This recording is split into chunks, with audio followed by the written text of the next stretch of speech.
As the solemn bell of Notre Dame tolled in the distance, the first rays of dawn pierced the hushed silence of Paris. Among the serpentine alleys and bustling boulevards, a certain house stood, brooding in the shadows. This unassuming abode, more ornate than most due to the substantial income provided by the king's purse, was home to Charles Henri Sanson, the royal executioner. Before the roosters crow, Sanson awoke. His hands, roughened from many years of wielding the heavy blade, reached for the cold black garments that hung in the corner, waiting patiently to be worn. As his family gathered at the breakfast table, Charles Henri Sanson, the man who bore the weight of life and death in his hands, momentarily shed his grim persona. Breaking bread, likely a baguette with a side of cheese and a cup of chicory coffee, he reveled in the sounds of his children's laughter, the light in his wife's loving eyes, and the comforting routine of a seemingly ordinary family. Yet an air of unspoken tension wove itself into these tender moments, a bitter reminder of the stark contrast between his domestic life and the chilling duty that awaited him beyond the safety of his home.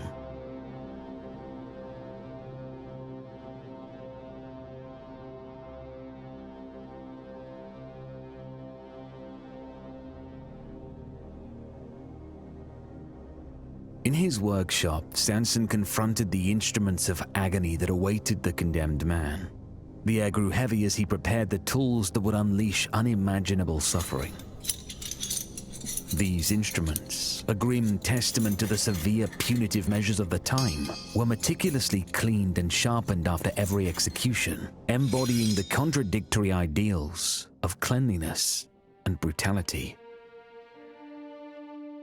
Sanson inspected the crushing boots, devices designed to slowly shatter the bones of the legs, causing unbearable pain, and held the red-hot pincers, aware of the searing pain they would inflict. With a heavy heart, he readied the sulfur, a substance that would be used to burn the hand of the condemned. A painful and symbolic punishment for a hand that had aimed to assassinate the king. Haunted by memories of past tortures, Sanson steeled himself for the grim task. Each stroke of the whetstone, each adjustment of the restraints, underscored the impending agony. The preparation of these dreadful tools was a ritual that danced between duty and honor. Each movement intensified the anticipation of the suffering to come. His hands, hardened by countless such preparations, moved almost instinctively, betraying the gruesome familiarity he had with these implements of torture. With a resolute breath, Sanson braced himself for the gruesome task that awaited. He took a moment to don a pair of thick leather gloves, their purpose both protective and symbolic. He knew the cruelty and agony that lay in the method he would employ. The weight of responsibility settled upon him, but his steadfast commitment to justice guided his every move. In the face of darkness, he would carry out his duty, understanding the profound unease that accompanied it.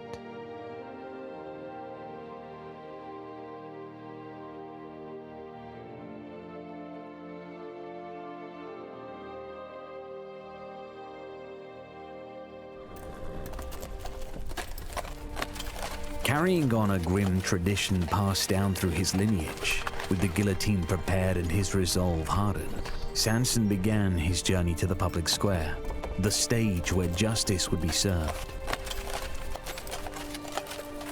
The streets of Paris, usually bursting with the clamor of trade and the hum of everyday life, transformed into an eerie silence, broken only by the echo of the executioner's cart. The cobblestone path under the wheels and the rhythm of the horse's hooves sounded the death knell for the condemned, each echo whispering tales of the Grim Reaper's imminent arrival.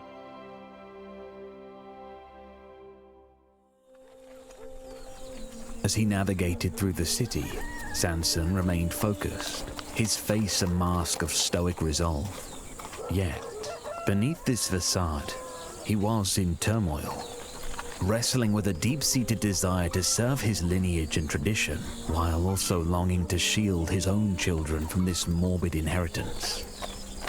He was acutely aware of the crowd amassing on both sides of the road.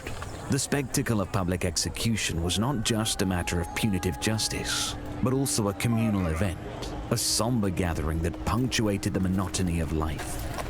The jeers, the cries, the anticipation all underscored the public's morbid fascination with death and the macabre.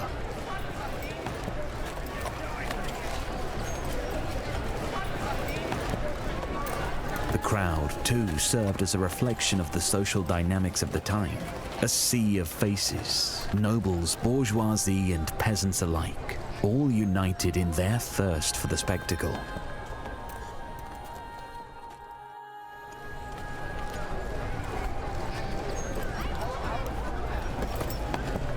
For them, the execution was not just the downfall of a criminal, but a stark reminder of the tenuous thread that held their lives. Each swing of the guillotine was a message, a grim warning that transgressions against the law would not be tolerated.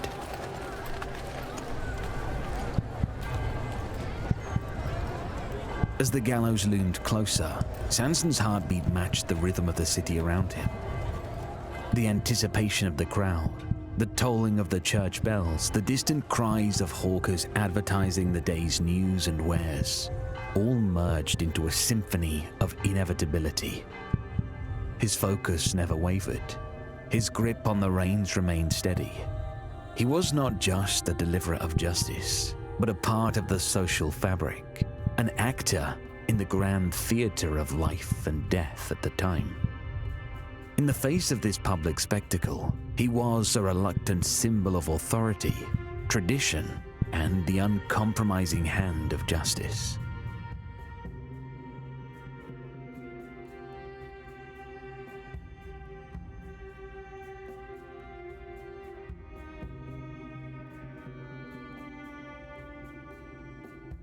As the morning sun cast a pall over the grand square, Robert-François Damiens, a figure tainted with infamy, was brought forth from his prison cell.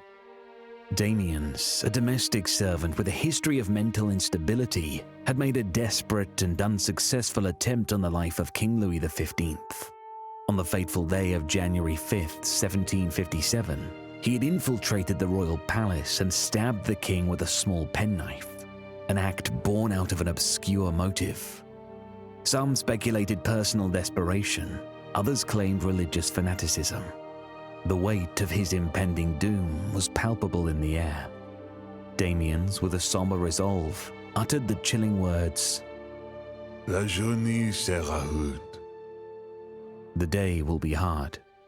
His premonition, a haunting reflection of the torment that awaited him. The execution began with an onslaught of excruciating agony. Damien's legs were mercilessly squeezed within the cruel contraptions known as boots. These devices were intended to inflict unimaginable pain, their purpose being to crush the bones of the wearer through the tightening of the surrounding plates. A grim testament to the torturous methods of the time. Each turn of the screw further crushed his fragile limbs. Red-hot pincers seared his flesh, scorching the hand that had dared to wield the knife against the king. The scent of burning sulfur mingled with the acrid cries of the condemned. A symbolic element of purification and retribution in the face of regicide, as molten wax, lead, and boiling oil cascaded into his open wounds, inflicting unfathomable suffering. One might pause to reflect on the nature of this public spectacle, its gruesome detail, its scale, its theatricality. Such extreme forms of punishment were not only meant to inflict pain on the condemned, but also to deter potential criminals among the spectators. The very act of execution was, thus, a social event, a chilling performance designed to uphold the power of the king and the inviolability of his position. With his body ravaged by torment, Damiens was relinquished to the hands of Charles Henri Sanson, the royal executioner. Sanson, a stoic harbinger of justice, carried out his duty with a heavy heart. Emasculating Damiens, he bound the condemned man's arms and legs to horses, intending to dismember him. Yet the severing of Damiens' limbs proved to be an arduous task, Damiens' tendons resilient to the intended release. Only at the behest of the officiants did Sanson wield his blade, severing the tendons that held Damiens together. The horses, finally unleashed, tore asunder the remnants of a shattered body, while the crowd, consumed by a mixture of grisly fascination and macabre satisfaction, bore witness to the grotesque spectacle.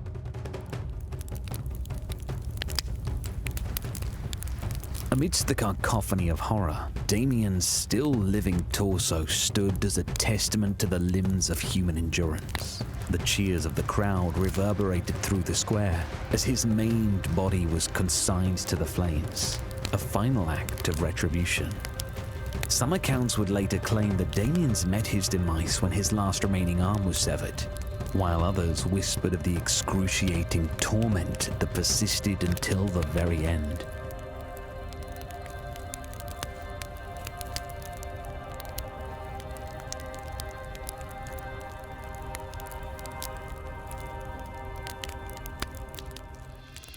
As the echoes of justice faded, a solemn stillness draped over the once bustling square. The lifeless and torn body of Damiens stood as a chilling testament to the power of the state and the dire consequences of his treasonous act. Charles Henri Sanson, his assistants and a crew of workers stepped forward, their presence a somber reflection of the macabre aftermath that followed each public execution. In the wake of such a grim spectacle, the executioner and his crew were tasked with the gruesome duty of cleaning up. This responsibility extended beyond the act of execution itself, further highlighting the extraordinary role of the executioner in maintaining societal order.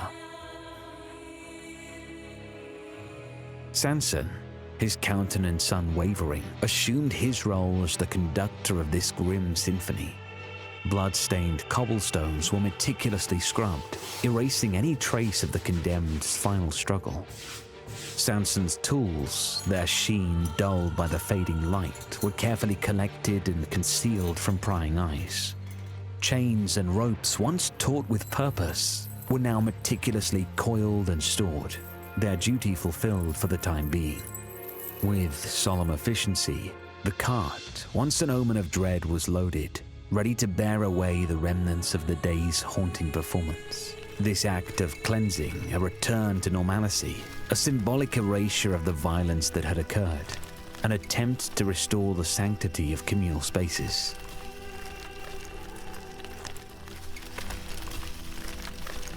As the crowd dispersed, carrying with them the weighty memory of the execution, Sanson's assistants embarked on their tasks.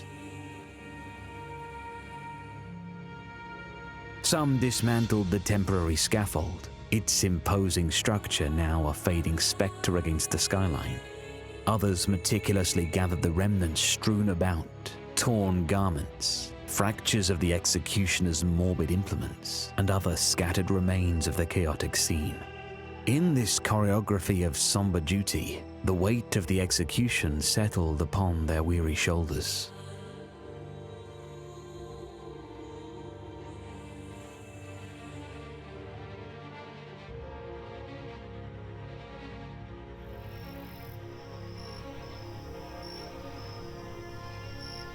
Though cloaked in darkness, Charles Henri Sanson carried the weight of his duty with a steadfast resolve.